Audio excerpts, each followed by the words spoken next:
Assalamualaikum warahmatullahi wabarakatuh. Baik, adik-adik mahasiswa mata kuliah Pendidikan Pancasila yang saya banggakan, sesuai dengan revisi jadwal perkuliahan kita untuk mengantisipasi cuti Idul Fitri dan Natal, maka di pekan ke 11 kita akan membahas materi Pancasila dalam konteks ketatanegaraan. Itu akan dilaksanakan melalui kuliah interaktif dan juga akan ada diskusi kelompok. Cuma karena masa pandemi ini sehingga diskusi kelompok itu diganti dengan video presentasi. Nah, karena ini agak terlambat saya sampaikan poin-poin atau petunjuk teknis ruang lingkup diskusinya, makanya yang diselesaikan lebih awal ini adalah yang makalah PPT dan video presentasinya. Mengenai tugas individu di kuliah interaktif Pancasila dalam konteks ketatanegaraan, itu akan terbuka forumnya dan tugasnya sampai pada hari Ahad. Nanti ditanyakan sama dosen pendamping di sekolah ya. Tapi yang tetap jalan ini adalah video presentasi. Video presentasinya itu harus selesai sebelum kita kuliah, jadi malam pukul 20.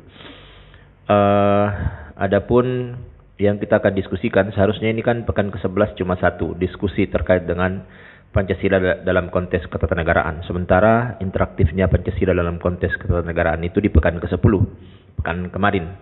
Tapi karena kan ada UTS kemarin yang kita lakukan fokus di pekan ke-8, makanya agak bergeser materinya. Baik, kalau kita bicara Pancasila dalam konteks ketatanegaraan, kemarin kita sudah bahas bahwa Pancasila itu adalah dasar negara. Pancasila adalah dasar negara, bahwa seluruh aktivitas bermasyarakat, berbangsa dan bernegara ini harus berlandaskan nilai-nilai Pancasila. Bahwa secara filosofis nilai-nilai Pancasila itu harus terinternalisasi ke dalam semua materi muatan aturan perundang-undangan. Jadi ya, dia menjadi sumber dari segala sumber hukum atau yang disebut dengan ground norm. Ya. Nah, kalau kita bicara mengenai materi kita untuk pekan diskusi ke-11 ini, seperti biasa ya, saya pikir kita harus melakukan analisa, lalu kemudian bagian-bagian pembahasannya itu tentu ada konsepnya, ada gambaran realitanya, ada masalahnya, dan ada solusinya. Nah, yang kita mau lihat secara spesifik adalah implementasi nilai-nilai Pancasila dalam pembentukan aturan perundang-undangan. Karena sangat jelas ya dikatakan Pancasila itu sebagai dasar negara. Baik di Undang-Undang Nomor 12 tahun 2011 ya, di situ dikatakan, maupun di ketetapan MPR kan ada itu, bahwa Pancasila itu adalah dasar negara, sumber dari segala sumber hukum ya, dimana kalau kita bicara tata urutan perundang-undangan ya, di situ ada undang-undang dasar sebagai hukum tertinggi, sumber tertib hukum ya di Indonesia, yang mana ya kalau kita bicara teorinya Kelsen, bahwa ya aturan perundang-undangan itu karakternya statis sekaligus dinamis gitu. Bahwa aturan perundang-undangan itu berjenjang, bertahap, bertingkat-tingkat, dan kemudian tidak boleh bertentangan satu sama lain. Bahwa kemudian ada aturan yang lebih umum memberi dasar, ada aturan lebih khusus sesuai dengan cakupan materi muatannya. Ada pejabat yang berwenang, ada lembaga yang berwenang, ada prosedur-prosedur tertentu di dalam merumuskannya. Ya. Sama dengan Undang-Undang Dasar kita kan pernah diamandemen, itu menunjukkan bahwa ada aspek dinamis gitu, terkait dengan pembentukan dan perubahan serta mungkin saja penggantiannya, karena bisa saja ada aturan yang kemudian tidak berlaku lagi karena diganti oleh aturan yang baru, atau mungkin ada bagian-bagian tertentu saja dari aturan itu yang berubah ya. Kita pernah amandemen konstitusi tahun 1999 sampai tahun 2002 4 kali, karena dulu bisa diamandemen per tahun, kalau sekarang ini kan tidak bisa, jadi 5 tahun sekali atau pada sidang istimewa. Itu diatur di dalam pasal 37 konstitusi kita hasil amandemen. Tidak bisa lagi tahunan, karena memang ya seharusnya yang namanya undang-undang dasar itu ya harusnya berlaku walaupun bisa berubah, tapi ya diharapkan keberlakuannya itu tidak mudah berubah tuh, karena dia hanya memberi gambaran umum, nanti aturan-aturan yang lebih teknis lagi yang menjelaskan secara lebih khusus. Nah, kalau kita bicara hukum itu kan selalu ada. Jadi di mana ada masyarakat, di situ ada hukum. Ubi societas ibi ius. Di mana ada masyarakat, di situ ada hukum. Kenapa? Karena ada manusia yang berinteraksi satu sama lain yang bisa saja melahirkan peristiwa-peristiwa hukum. Ada konflik dan seterusnya bisa terjadi. Nah, bahwa di setiap aspek kehidupan itu mesti ada aturan yang mengaturnya. Nah, dalam konteks prinsip negara hukum itu namanya asas legalitas, bahwa ada dasar dari setiap aktivitas hidup berbangsa dan bernegara ini, di mana tentu itulah yang akan melakukan social control, ya, yang mengontrol, yang menilai, yang memberi sanksi kalau kemudian ada yang salah. Itulah yang mengarahkan, itulah yang menjadi koridor di dalam proses pencapaian tujuan bermasyarakat, berbangsa dan bernegara. Nah, tugasnya kita yang dibuat ini makalahnya untuk pekan ke-10 ini, ke-11 ini adalah bagaimana mengidentifikasi kebijakan-kebijakan pemerintah yang tidak sesuai dengan nilai-nilai atau sila-sila Pancasila. Bisa dalam konteks undang-undang, bisa dalam konteks peraturan pemerintah, bisa dalam konteks peraturan presiden, bisa dalam konteks peraturan daerah.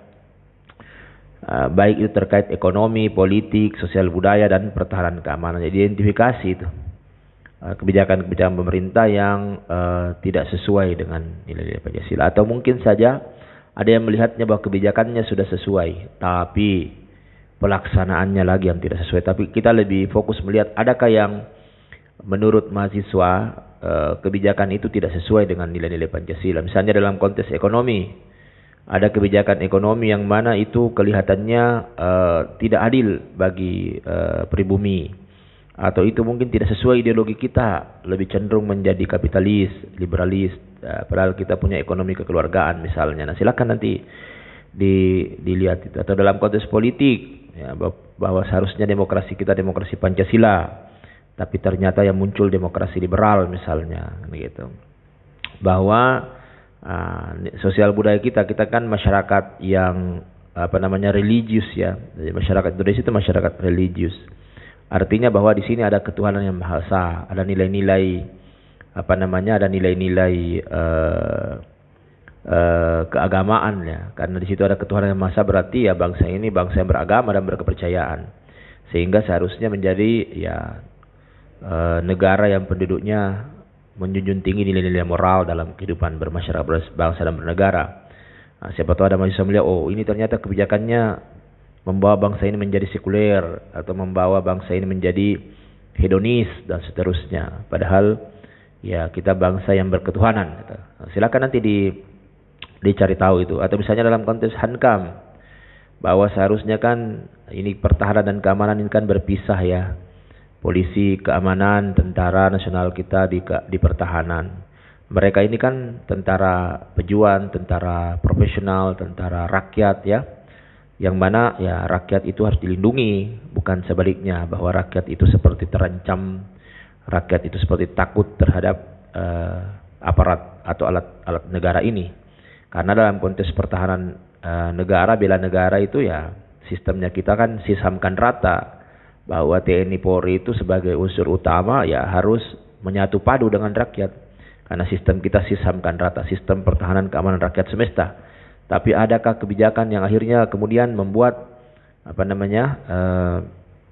masyarakat kita menjadi tidak demokratis, tidak terjamin hak-hak asasi manusianya karena adanya kebijakan-kebijakan yang tidak sesuai dengan nilai-nilai Pancasila. Itu nanti silakan dilihat. Tapi saya ingin ada fokus, ya.